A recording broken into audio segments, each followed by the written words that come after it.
এয়া মাছ, এয়া দেখিছে মাছ, এয়া ৰাইজ চাওক,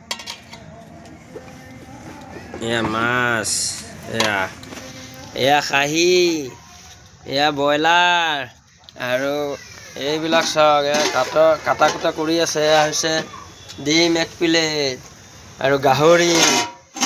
এয়া আজি ভক্ষণ হ'ব। কিন্তু গান চান একো লগোৱা নাই দেই, কাৰণ কিয় জানেনে?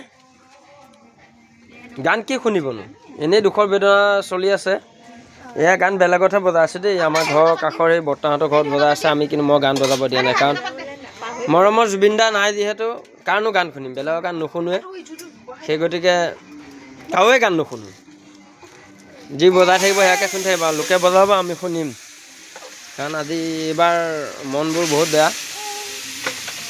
এয়া অকণমান দেখাইছোঁ আৰু বিহু ঘৰ, এইটোৱে আমাৰ বিহু ঘৰ দেই, টিঙৰ। চাই লওক, বিহু ঘৰো নবনালোঁ। পোৱালীয়ে উৎপাত কৰিছিলে, বোলো নাই মামাই যিহেতু জুবিন দাই নাই, বিহু ঘৰ নবনাওঁ এইবাৰ, অহাবাৰলৈ বনাম আৰু। খালি এটাই লাগে, জুবিন দাই ন্যায় পাওক। জুবিন দাই ন্যায় পোৱাটোৱে বিচাৰি আছোঁ আৰু। এয়া আমাৰ শ্ৰীমতীয়ে আৰম্ভ কৰি আছে বনাবলৈ। আহিব দেই বিহু খাবলৈ, সকলো আহিব, সকলোকে মাতিছোঁ, আহিব সকলোৱে, খাই বৈ যাবহি। এয়াই আমাৰ বিহু, দুখে ভাগৰে আছোঁ। মই এবাৰ মোৰ চকলটো দেখা দিছোঁ দিয়ক, চাই লওক এবাৰ সকলোৱে।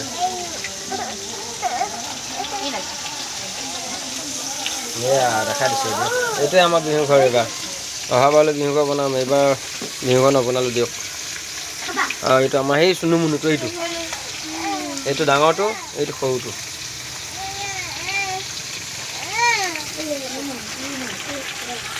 সকলোৱে চাগৈ মাছ মাংস যোগাৰ কৰি আছে।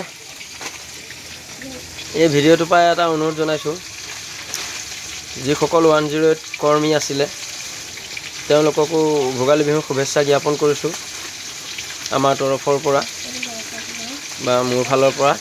কাৰণ এটাই বৰ বেয়া লাগিছে,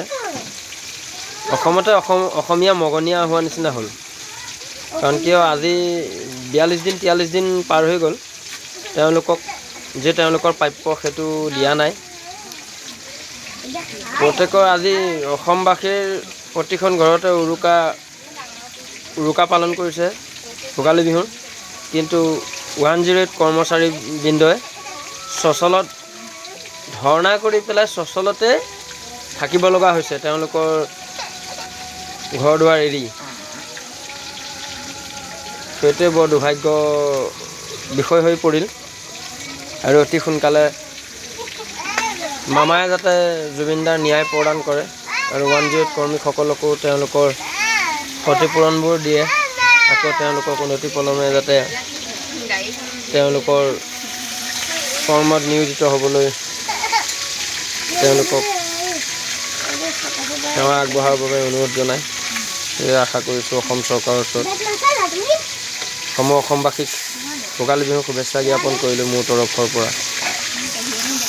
মোৰ পেজটো ফ'ল' কৰিব, ছাবস্ক্ৰাইব কৰিব, লাইক কৰিব, কমেণ্ট কৰিব, আৰু মোৰ ইউটিউব চেনেলটো লাইক কমেণ্ট শ্বেয়াৰ কৰিব নাপাহৰিব। ইউটিউবত মুন শইকীয়া বুলি আছে, চাব সকলোৱে, ভাল লাগিলে লাইক কমেণ্ট কৰিব। মাৰ্চৰ 2-3 তাৰিখে এটা কাহিনী দিম, মোৰ লগত ঘটি যোৱা কাহিনী। সেইটো দীঘলীয়া হ'ব, সেই গতিকে মই ঘৰৰ পৰা যোৱাৰ পৰা বুলি দি যাম, প্ৰতিটো নিশ্চয় দিম। আজি আহিম 7:30 লাইভ আহিম, আৰু আহিম 9:30। সকলোৱে সহযোগ কৰিব বুলি আশা কৰিলোঁ।